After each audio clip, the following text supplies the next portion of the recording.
Hey guys, I just thought I'd share a bit of knowledge on a brief clip on the origins of QAnon, which is the prevalent conspiracy theorist cult existing at the moment. Listen, I didn't even know who they were until coronavirus started, and then I started to get bits and pieces. I actually only found out a couple of weekends ago that QAnon is Q Anonymous, which I didn't know what that was. I just thought they made up this name.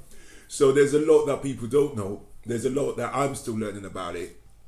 However, I've just put together this little video, and I'm not going to talk through it. I'm going to talk now, and then I'm going to play the video. I might break it up a little bit in between, and that's about it.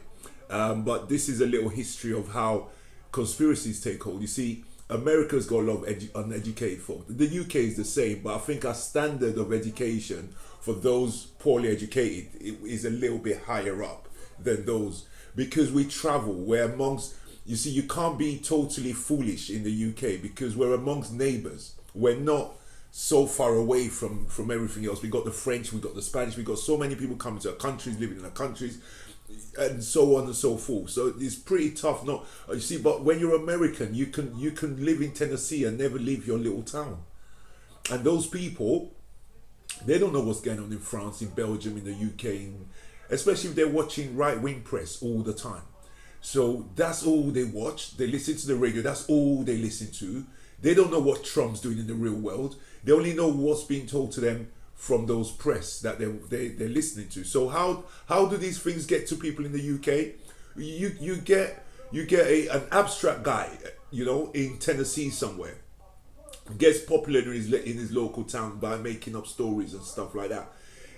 All the uneducated folk follow him. Then you have the Republican official gives it a little bit of tick, and then it just starts to grow. And then you have Trump picks it up, and once Trump says it gets to 84 million people on his Twitter account. Then from his Twitter account, 84 million people. Of course, I know at least 2 people who would know someone, even though we don't know it. But you would, anybody in the world, in the Western world, would know at least 2 or 3 people who that text or that fake news will hit in the first day that it's sent. And then by the second, third day, it's hit millions more. And then it just becomes, those here in the UK, for example, won't think that it came from Trump. But it did. It came from QAnon. A lot of this stuff comes from these people. So the first part of the video is 2 minutes and 29 seconds. And it basically tells you the makeup of America and why you can see those Republican people, these supremacists, and many of them are supremacists as well. Not all of them, but you can see why these supremacists, uneducated, poor white folk, just unintelligent, know nothing other than their literally the job they do. You can see why they're so easily fooled. Look at the makeup of America, and this is why it's easy for fake news merchants to just use them as these people you're going to see, they use them as the petrol, you know. So they're the petrol they're the petrol that goes on to the fake news, and through them it goes out to everybody else through the channels, through the normal channels. It is important to know because these guys are still around. I'm doing a show later on today about how they think President Trump is actually going to be coming back on the 4th of March, and executions are going to happen on the 5th of March. You know, you couldn't make this up. So listen, enjoy the video, and I'll see you guys after this introduction to what you're about to watch, and then take care and enjoy the rest of it. To better understand how the country has become so polarized, so divided by class, Trump 2020! you need only to look at this map. In the 2020 presidential election, the counties that voted for Joe Biden, taking up a small part of the country's geography, were responsible for 71% of the nation's economy. That vast sea of red, the counties that Donald Trump won, contributed a meager 29% of American GDP. It illustrates that the United States may be one country, but 2 very different worlds, divided by 2 things above all: where you live, and whether you went to college. People call it the diploma divide. More educated Americans are overwhelmingly becoming Democratic. Less educated Americans moving much more into the Republican column. This is particularly true among white voters. Just look at the breakdown. Blue America is mostly urban, densely populated, diverse, with a large share of college-educated workers in professional and creative jobs. On the other hand, Red America is home to the country's beautiful heartlands and vast farms that feed most Americans. It's not nearly as crowded. It's whiter, with more Americans who work with their hands. Fewer here attend college, and they don't like the urban professional elite. This divide has only been sharpened by the pandemic. According to the Bureau of Labor Statistics, college-educated workers were far more likely to telework and maintain their standard of living than those without education. I think people who didn't go through those 4 years see the rules being broken all the time by bankers, by economic elites, and they feel like, hey, if somebody's going to break the rules and be on my side as a rule breaker, I'll accept that. I love the poorly educated. For many white working-class voters, Donald Trump seemed a messiah. And Trump did nothing for them, but he knew how to exploit them. Welcome back. Messiah. The Messiah. That's how easy it was for him to fall into that box that QAnon created for him. That's how easy it was for these people to follow through and just become a cult. So now you've seen that. See it as the manure, the start, what generated the madness that we've just lived through and that we're probably still going to be dealing with. Enjoy the rest of it. Now here's the history of QAnon itself. See you later. Bye.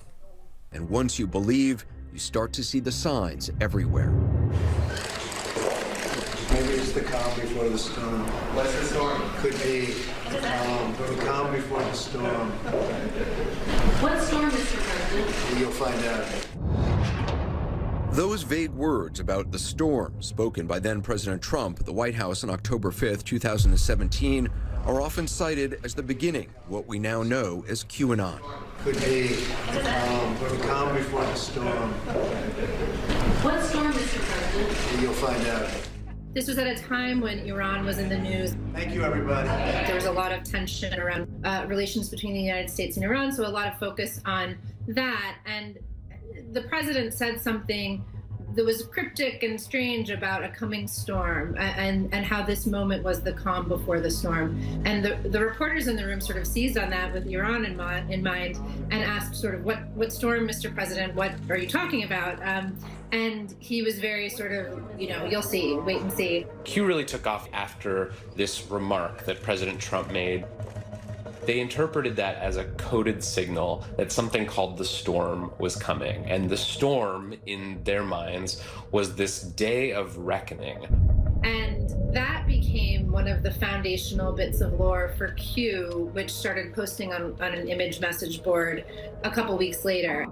On October 28th, someone who later called themselves Q Clearance Patriot wrote on an online forum called 4chan, which was known for anonymous or anon posts. Q Clearance Patriot claimed to have a high-level security clearance called Q Clearance, which comes from the Department of Energy. This was not the first anon that had claimed to be a high-ranking government insider on 4chan, but Q Clearance Patriot said, basically, I am a member of the Trump administration. I have this Q clearance, this high-level intelligence clearance, and I am providing you with secret information about what's really happening behind the scenes in Washington. Q claimed Hillary Clinton would soon be arrested and the military and National Guard would be activated to quell mass riots. The posts incorporated other conspiracy theories that had been online for years. Claims that global elites, high-level Democratic leaders, and celebrities were all working to sex traffic children. They, kidnap and traffic and torture and kill children for fun, as part of a satanic ritual, but also in order to harvest a life-extending chemical called adrenochrome from their blood. and that President Trump was recruited by the military in order to bring this cabal down and bring its members to justice, and that he has been secretly working to eliminate the deep state and to find and arrest and punish the members of this global cabal. Elizabeth Newman served in the Department of Homeland Security when QAnon first emerged and said the claims being made were so preposterous it was hard to take them seriously. I think most of us, just on its face dismissed it because, first of all, a Q clearance has nothing to do with the things that he was talking about. And second of all, having been serving in multiple administrations, holding very high security clearances, working in White House and Department of Homeland Security, none of those conspiracies, whether it's Q or any of those other things, have any merit. They're completely baseless. None of us foresaw this catching fire the way that it did. The false sex trafficking claims targeting Hillary Clinton actually dated back to 2016, with a conspiracy theory that came to be known as Pizzagate. After the WikiLeaks email hack in 2016, there was a searchable database where people could just look through all of these emails that WikiLeaks had dropped on the internet. They either ignored the inconsistencies or explained them away. Q had made reference to D5, and that had been interpreted as a sign that something big was going to happen on December 5th. Some report was going to be unveiled that unmasked the deep state conspiracy, and then that turned out to be the day of George H.W. Bush's funeral. And so QAnon believers convinced themselves that D5 was a reference to the fact that on December 5th, at this funeral, when all these world leaders, including former presidents and people who are allegedly part of this cabal, would be in attendance in the same building, that was going to be when the mass arrests happened.